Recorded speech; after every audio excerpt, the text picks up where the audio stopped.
It is time for another Playful Humans podcast. I'm your host, Mike Montague at Playful Humans. You can find us at playfulhumans.com. It doesn't get any easier. My guest this week is Grant Baldwin, founder of The Speaker Lab. You can find him at thespeakerlab.com. We both made it easy for you. There's some great resources and things. If you want to be a full-time speaker or get paid to do public keynote speaking, go to thespeakerlab.com. We're going to talk with Grant about how you do that. If you had to quit a boring job, if you had to build it up, how do we get booked and paid to speak for a living? Here we go. Let's do it. Don't wait for tomorrow. If you're not watching the video, Grant also has an awesome video.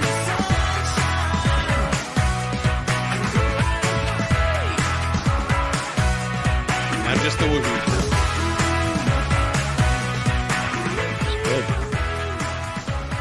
All right, Grant, we like to start with the joke of the week here on the podcast. The joke of the week this week is brought to you by Alphabet Soup. I had bathroom issues after eating too much Alphabet Soup. It was a large vowel movement. Okay, good. Okay. Yep. I didn't know if you That's had what a it sound deserves. effect. I have I a rim shot for you. There it is. Okay. There it is. That's what I was looking How do you punish bad lighting? for. How do you punish bad lighting? I don't know, Mike. How do you punish bad lighting? You send it to Prism. It's a light sentence, but it gives it time to reflect. Wow, that Okay. had layers to it. That was good. That was Yeah, good. you didn't think I had three light jokes. No. How about you? Do you have a that thread. joke for us? What did one wall say to the other wall? I don't know. Meet you at the corner. Hey, I like Look it. at that. That's easy A enough. couple solid dad jokes. What did one bug say to the other bug? Stop bugging me. There you go. Easy, These are just knocking them just down. alley-oops here. Yeah, that's how you know I'm talking with a professional here. So let's start there. Roll it back for me. How did you were teaching people to speak now? So I'm assuming you had to be a speaker at some point before that. But have you always been in entertainment and chasing, the job of your dream in public speaking? Or were you like an engineer or something and then decided to have a midlife crisis and switch it up? Yeah. So if we go back in time, in high school, I was really involved in my local church, and my youth pastor had a big impact in my life. And I was like, I want to do that. Like, that just seemed like a really cool, fulfilling, rewarding career. And so that was kind of the path I was on. I went to Bible college, and I worked at a local church as a youth pastor for a little while. Parts of it I liked, parts of it I didn't like. But one thing I really enjoyed and felt like I was good at was speaking. And so ultimately, decided I wanted to pursue a career as a speaker. And this was 17, 18, 19 years ago or so. And just at the time, there was no resources, tools, trainings, books, anything about speaking. So I had a lot of the questions of how do you find gigs, and what do you speak about, and who hires speakers, and how does it work? And so I found myself emailing other speakers, harassing other speakers, stalking other speakers, can I pick your brain type stuff. Learned a couple things, started booking some gigs and more gigs. And eventually got to a point where after a couple of years, I was doing about 60, 70 paid speaking engagements a year, and really, really enjoyed it. Business was great. It was a lot of fun. I was traveling all over the country, meeting awesome people. It was super rewarding, fulfilling, entertaining. Mike, you've experienced the same. And but I had a friend tell me one time, speaking is a high paying manual labor job, in that you get paid really, really well for what you do. But the nature of it is you got to get on a plane, you got to leave your family, you got to go somewhere, you got to do that. It's like a surgeon. Surgeon makes good money, but you got to show up and do surgery. And so at the time, I had a lot of people who were asking me hey, I want to be a speaker. How do I do that? And they had a lot of the same questions that I did. How do you find gigs? And what do you speak about? And who hires speakers? And how much do you charge? How does it work? And so I started doing some coaching, training around that. That really started to take off. And so that's been the core of what we've been doing since about 2016. So our training company is called The Speaker Lab, and we help people understand the process for how to find and book speaking gigs and how to get booked and paid to speak to make an income and make an impact with their message. And before we get too far, we should probably also mention that you have a podcast for that. And I was a guest on there. So if people want to go check that out, obviously, I think I had a good episode, but you can hear a little bit more about my speaker journey. I've told parts of it on here. I actually mentioned the same thing that you did, that I saw people that came to the school assemblies or to the church as special speakers, not the normal. I went to Catholic school, and Catholic church is not the most entertaining, but every once in a while, like once a year, they would bring in some outside speaker that was really good and entertaining. And I thought it would be really cool, especially when I was young, to be able to connect with young people and do something like Yep. fun and entertaining. And then every day is recess. Every day is the school assembly day for you, instead of, all those other boring classes. So that's kind of what got me interested as well. And I hope I inspire people with that. But I want to, again, kind of roll back to your early days of getting going. And maybe it's completely different now than when you started, and that's okay too. My philosophy was, I just never turned down a speaking gig or an opportunity to be on a microphone. So if it's Sure. free, I'll do it. If it's paid, great. That's even better. But the more I get up there, the more people see me, the more referrals I get, the more practice I get. Yeah. And a lot of good things happen from just doing it as much as humanly possible. Even if I started out at minimum wage or something, I can work my way up from there. What Yep. was your initial philosophy, and maybe what is it now for getting started? Yeah, I think those things certainly are effective. The way that you get better as a speaker is no different than anything else. If you want to get better as a writer, you write. If you want to get better as a podcaster, you podcast. If you want to get better playing a sport, you play the sport. You got to do the craft. You got to do the thing. And the same thing is true with speaking. And so any at bats, any reps that you can get gives you the opportunity to hone that craft, to hone that skill, and to get better at the thing. And so looking for any of those at bats, those opportunities, whether it is leading a meeting in a company, or even if you are at lunch and you're telling a story, just kind of thinking through how you're going to tell that story, looking at the reaction that you get, telling that story in other settings and other contexts, whether you're at some happy hour, or you're hanging out with friends, or at a party, or whatever. Trying some of these different things to just kind of get some practice there. But the other thing I would say is that I think there's a misconception, or a bad idea, that like speaking for free is a bad thing. And so I had a mentor tell me early on, is like, as a speaker, you are providing something of value. And so you need to receive something of value in exchange. And so ideally, the receiving part comes in some form of a check or monetary value. But the point being is, like, there's a lot of ways that you can receive value that don't show up in a check. So for example, let's say that you go speak for free at something, and you are there are people in the audience who are event planners or decision makers of some kind, and they want to hire you for something. Okay. Let's say that you offer some type of product or service, and you speak at something, and you have people who sign up as clients, or people who buy your product or your book or whatever it may be. Let's say that you go speak at something, and it's just a cool location that you wanted to visit, and you get a vacation out of that. Right. So for example, I had a friend who was invited to speak at something a couple years ago in Spain, and he didn't really speak much. And so he was asking me about it, and they kind of had a lower budget. And I said, no, here's what we can do. Let's negotiate where maybe you take a lower fee than what you would normally take, but they're going to pay for you and your wife to go out there, and they're going to pay for some additional accommodations out there. You're going to get a week vacation in Spain out of it, right? And so there's something of value that you receive there. And so if you're speaking at something where maybe it's the event planner or decision maker may introduce you or refer you to some other people, right? So there's a lot of ways that you can receive value that may or may not show up on a check. The point being is, like, as a speaker, you're providing something of value. You have to receive something of value in exchange. And so be clear of like what that value is that you are looking for that makes it a win for you. Some really easy ones, if you're looking to book speakers, I found professional video and photography is a Mhm. great thing for the speaker reel, or a cool venue, Correct. or sponsorship, something with a name brand or something that you're like, oh, I can put on my resume that I spoke for Facebook, and here's the professional quality video and pictures that I can use on social media and stuff. That's extremely valuable for a speaker to have. So they'll take a lower fee. And even if you're not a Facebook or Google or something, you can still hire really good video and photographers. Something like TED Talks don't pay Yep. anything, but they get you really good publicity and stuff. So I think that's a really great lesson there. Yep. Now, I wanted to switch it up a little bit and maybe ask you. I do sales training as part of my public speaking. And it's funny because I get a mix of people who are like, I know a really bad salesperson you need to train, but really who we're for is the really good ones.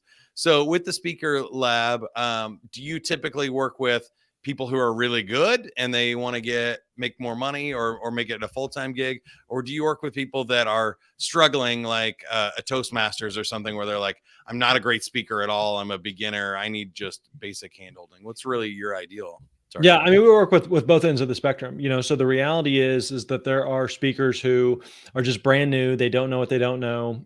They, again, were where I was or where you were when we got started, right? We weren't great. We weren't awful. We just needed someone to show us what to do. And so I remember early on for me, I felt like I had the potential, but I needed the plan. I had the potential, but I needed the plan. There's something there. If someone could just tell me what to do, I'll put in the work. I'll do the reps, but I just need someone to give me some type of direction and guidance here. And so we absolutely have those speakers who are going, I have a rough idea of what I want to speak about or who I would speak to, but like, I don't even know, is that viable? Is that a thing? Can someone just point me in the right direction? So we have a lot of that for sure, who are looking for those next steps. Speakers who are going, okay, I've been doing this for a few years. I'm making, 6 figures, maybe multiple 6 figures. I'm booking up a lot of gigs, but I'm trying to figure out how do I go from 30 gigs to 50 gigs and my fees at 5,000? How do I go to 10,000? And I am, how do I do higher quality gigs and higher caliber gigs? And how do I'm on the road a lot. How do I develop some other products or services that maybe I can go deeper with certain clients versus always having to find new clients, right? So, and everything in between there. So there's going to be people who are going like, I want to understand how to build and grow a speaking business. And that's going to look different for everybody. There's going to be people who are watching or listening who say, I want to speak 50, 75, 100 times a year. And other people are like, that's just not going to work. Like I would love to do 5 gigs or 10 gigs, and that's a good supplement to what I'm already doing or my current business or job or profession or whatever it may be. I just don't know, like, how do I find those 5 and what do I speak about? And again, how does this work? And so, there's speakers at both ends of the spectrum there. If you want to know how to find and book paid speaking engagements, build your business, share your message as a speaker, then definitely come to the Speaker Lab. Awesome. Now, I think there is the natural question that I get a lot. It's funny when people see me now after like 3,000 performances, they say, you look so comfortable up there and you're such a natural on stage. And I go, well, you didn't see the first one. Totally. In 8th grade, when I entered a speaking competition, it was a disaster. I freaked out. I was like squeezing my hand so tight. My fingers were turning white and I forgot everything I was supposed to say. But by the end of that year, I had practiced enough that I won first place in storytelling competitions and was taking home trophies and stuff. And then you really couldn't stop me after that. But I've had miserable performances and I've had really good ones. But I think we were talking about this the other day too. I don't know that the fear of public speaking ever goes away. If it's still a big audience or a scary one or just like, big decision makers or something, there's still nerves. I've just kind of learned how to do it scared. And I use that energy for good instead of evil. What do you say to people that say, oh, I could never speak, or even I would love to speak, but I have terrible stage fright? Yeah. So realize obviously I'm biased. We teach people how to find and book paid speaking engagements, but not everybody wants to be a speaker. I get that. I love being on stage in front of an audience, Mike, but like my wife would be like, don't you dare call on me. I do not want to be up there. I want nothing that, so I was like, yes, ma'am. Like I totally get that. So I think sometimes though, even like what you alluded to there, if someone feels like, well, I get nervous, is that a bad thing? Or does that mean I'm not a good speaker or anything like that? Or maybe I shouldn't be doing this. It's like, no. I think oftentimes we get nerves confused with excitement or adrenaline. So think about how you feel before you go up on stage. You're like, I feel those butterflies, I feel nervous, I feel, excitement and adrenaline, and I'm just, I'm ready for it. Think about other key moments in life where you have felt that same way. So for example, for me, I think about like whenever I proposed to my wife or when my daughters were born, some of these like key moments. Maybe you've had like a really important job interview or you took a really important exam or something and you had those same feelings. And it wasn't like, oh my gosh, I'm going to propose and this is going to be a disaster. It's like, no, like I'm confident here, but at the same time, it's just like this excitement of like, whoa. And if anything, it's the body's way of reminding you like, hey, this is important, like lock in. When you don't feel that, it communicates like, it's just it doesn't matter as much. And so I'd be more concerned if you didn't feel anything because it oftentimes shows that you were just kind of going through the motions. So I think the question then becomes like, how do you best minimize that? So it doesn't become like debilitating and it doesn't, just ruin your presentation or talk. And so again, you think about like, people who are great at what they do, think about musicians and bands and artists and athletes, and like, you think before someone goes to play the Super Bowl that they don't feel those same feelings. Well, of course they do. Like but they are a professional. They have spent years and years and years of their life preparing for this moment, but they still feel that adrenaline. They still feel those butterflies. And so again, how do you minimize that? Well, I think one of the best things you can do is really spend a lot of time behind the scenes practicing and preparing. So the best speakers on the planet, they don't just hop up on stage and just like, I'm just going to wing it and kind of shoot from the hip and scribble down a couple ideas on a napkin and I hope this all works out. Like they just don't do that. Like in the same way that, again, going to play the Super Bowl, it's not just like, well, I'm a good athlete. I just throw the ball, they catch the ball, we'll run the ball, and hopefully we score some points and everybody has fun and we get to go to Disney. Like it just doesn't work like that. Like there's so much time, thought, and intentionality that goes into it ahead of time. And so think about like when you were in high school or college or university and you went to take some type of test or exam or quiz, you would probably show up feeling, some butterflies, but there's also a level of confidence of like, no, like I got this, I'll give you an example, like a real time example. I'm experiencing this right now. So I got my private pilot's license a couple of months ago. Oh yeah. And so I've always thought it'd be cool to be able to fly a plane. And so a little over a year ago, I was talking with a buddy who just started taking flying lessons. And I was like, well, if that joker can do it, I can do that. And so started taking lessons, got my license a couple months ago. It's been super fun. And kind of the next phase of that then is to get what's called your instrument rating. And that allows you to fly through clouds and rain and weather and yada, yada. Right. So tomorrow morning, at the time of this recording, I've got a written exam that is a long multiple choice exam. And I have spent so many hours preparing for this dumb test and I cannot wait to get it over with. Right. And so, tomorrow when I roll up there, I'm going to feel the butterflies, but I'm also just like, no, like I'm not winging this. Like I've put in the work. I'm prepared for this. And I know I'll pass this and I'm very, very confident in it. Right. But it doesn't mean like you're not nervous. And so again, it just, if anything, it just shows you like, hey, this is important. This matters. Pay attention here. Yeah, I like that. For me, I want that feeling. As we get older, there's not too many places in life that we still get that butterfly feeling. Yeah. So I love it when it happens now. And I might not sleep really great the night before, or I might be a little nervous in those first few minutes of a talk, but it settles down pretty quickly. Yep. And I try to just really focus on the breathing and being in that present moment, being like, wow, how cool is this? That at I'm almost 44 years old, that something still gets me this excited, this nervous. It's that alert that like, hey, something cool is about to happen for you.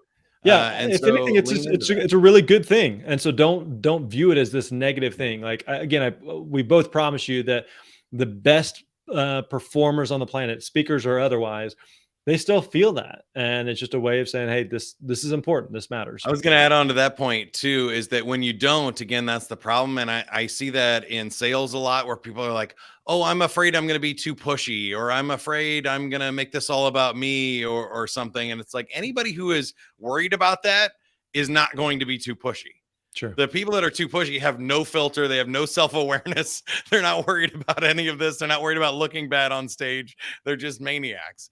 So the fact that you have those worries means that you don't have to worry about it. Well, and one thing we touched on earlier is that, again, you get more, you and I could get up on stage and we would feel a little bit of that, but we'd also feel pretty comfortable pretty quick because we've done it a lot. And so realize and recognize like the best speakers on the planet, they're not just making something up. Like they really spend a lot of time putting in the reps. And so they feel a lot more comfortable and confident. But also like, I always try to remind myself that whatever speaker that you look up to, you admire, you respect, there was a time where they had never spoken and had never done a gig. And then they did their first gig. And so you're looking at them like, oh man, they've done thousands of gigs. I'll never be as good as them. Well, it's like, yeah, because they've done thousands of gigs, right? Like you're not comparing apples to apples there. So I think also just like be realistic with yourself about where you're at and not fall into the trap of comparing to where someone's at, who's at, light years ahead of you, but also realize you'll never get to that professional level if you don't start and if you don't take those initial steps. Now, I wanted to ask you a little bit about the career of being a professional speaker too, and we can talk about some money questions and things. A few things came to mind for me. One, I don't tell the story enough, but when I wanted to be on the radio when I was a kid, and I did it. Made it all the way up. I had my own show. And guess what? The job of being in radio isn't what I thought it was Yeah. when I was in fifth grade. Fifth Yeah. graders make poor career decisions. And it was boring. I was in a room by myself. I'd tell a funny joke and not hear anybody Mhm. laugh because they're all out in their cars, listening. And it really wasn't something that I enjoyed. And then I switched more to the public speaking and being in front of an audience. I was like, ooh, I love that. But DJing in bars and clubs and being up till 1 o'clock in the morning wasn't my gig either. So I kind of pivoted to corporate speaking. And I found that public speaking is a cool way that you can do one gig for $50,000. You can Mhm. do 10 gigs for $5,000. Yeah. You can do small audiences, big rooms, private coaching. There's a lot of different ways to make a career out of this. Do you have any advice for people that are thinking, they might want to do this, but they're not sure what the day-to-day life is like? And like you mentioned, the travel is the biggest one. Most people that I think burn out as a public speaker is because of the travel, not the speaking. Yeah, no, So the travel's virtual like absolutely a real thing, because it can be exhausting. It can be very, very tiring. Thanks to the pandemic, the virtual speaking became a very real, viable option. And so there was a long window there where it was the only game in town. And so post pandemic now, I would say that it's not like in-person events have come back in replacement of virtual. Like I think there's still a lot of virtual opportunities that exist. And so there are speakers that I know that are like, okay, I want to primarily do, virtual and maybe a few in person. And some speakers that say, virtual is awful. I don't like the experience. I only want to do in person. Right. And some that are like, I don't want to get on a plane. I only want to do virtual. Right. And everything in between. And like the fun of it is like, you get to decide what makes sense for you. So let me give another example. There's a friend of mine who loves doing like long workshops with small groups of people. So Mhm. he would like, I would love to take 3 days and go deep in the weeds with a group of 20 people. And for me personally, it's just me. I was like, that Same. sounds awful. That sounds completely miserable. Like I'm really, really good in like a 1 hour block, and that's about it. But for him, he's like 1 hour. You can't do anything in 1 hour, And like, it's not that one's better or worse. It's like what you desire, what makes sense for you, what you want your business to look like. You get to design the rules of the game to you. And so I know some speakers that like, again, they do a ton of gigs and maybe nothing else. And some speakers that do, a few gigs, but they also do some consulting, and maybe they do some small group coaching, and then they do, some workshops, or they have a book and everything in between. And like, yes, like it all works. You just get to decide what makes sense for you. So, last question here about speaking, and then we'll play a game and have some fun and stuff. But what are some of the common like misconceptions, if you wanted to dispel any rumors from the speaking industry for speakers or for people who don't speak? What would make the top of your list of like speaking pet peeves or misconceptions about what it's like? Yeah, I think one thing that comes to mind is a mistake that a lot of speakers make, especially early on, is thinking like they can speak to anybody about anything. And so we always remind speakers that you want to be the steakhouse and not the buffet. The steakhouse, not the buffet. Meaning, Mike, if you and I are going out to get a bite to eat, we're looking for a good steak. Like we have a choice. We could go to a buffet where steak is one of 100 things that they offer, and they're all mediocre. Or we could go to a steakhouse where they do one thing, but they do that one thing really, really well. And so sometimes I'll ask speakers like, hey, what do you speak about? And they're like, well, what do you want me to speak about? I can speak about anything. It's like, yeah, okay, that's not going to work. Or like, who do you speak to? It's like, I speak to humans. I speak to people. My message is for everybody. It's like, well, it's for nobody.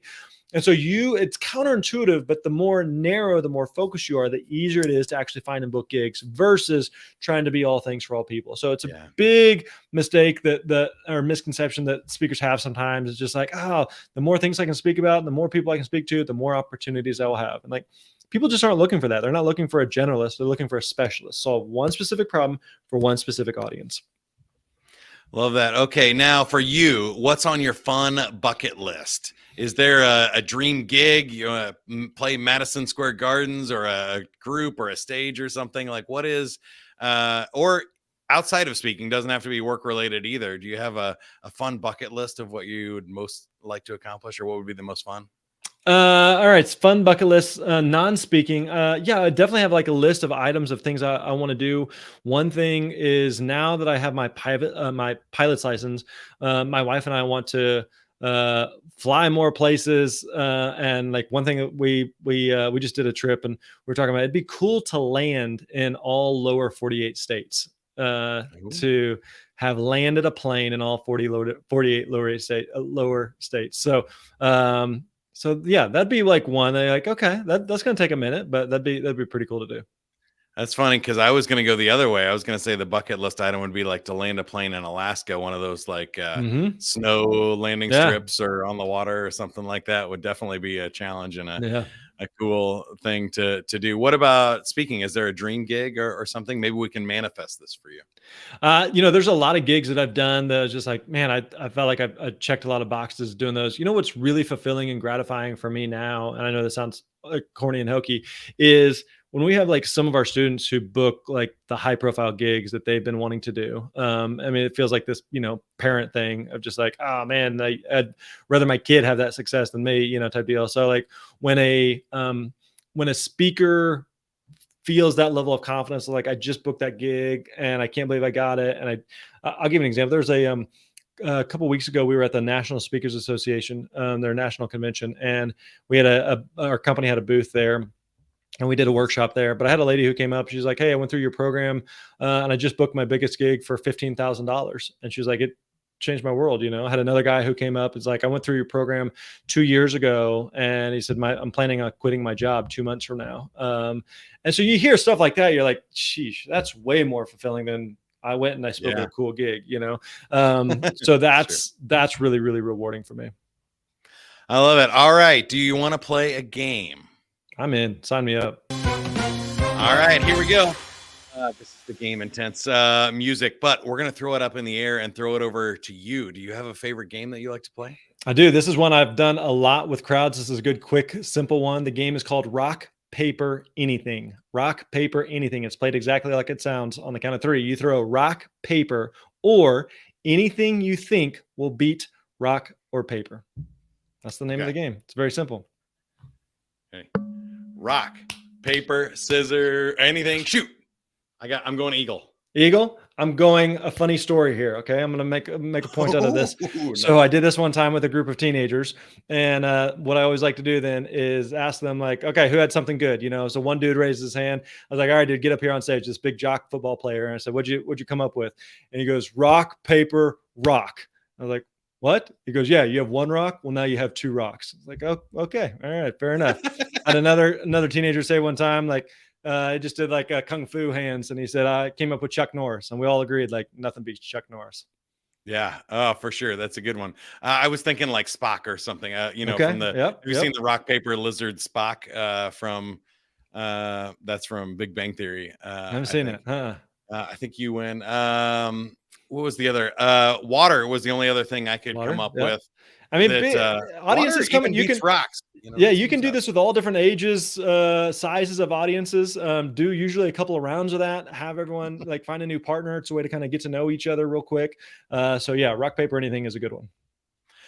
I love it. Well, thank you for playing and showing us a new game. I think you won the rock, paper, anything, but you had an unfair advantage here. I'm going to give you the prize anyway. It's a free 30-second commercial for you. Anything you can do for us or anything we can do to help you, asks or gives for the audience. Yeah, thanks for the opportunity to hang out with you. You mentioned it earlier, but if you listen to this podcast, well, you probably listen to other podcasts. So check out the Speaker Lab podcast that Mike has been a guest on. So definitely check that out. We've got a book called The Successful Speaker: 5 Steps for Booking Gigs, Getting Paid, Building Your Platform. So if you want more about a 5-step speak framework that we teach all speakers, definitely check that out. But yeah, everything we do is over at thespeakerlab.com, thespeakerlab.com.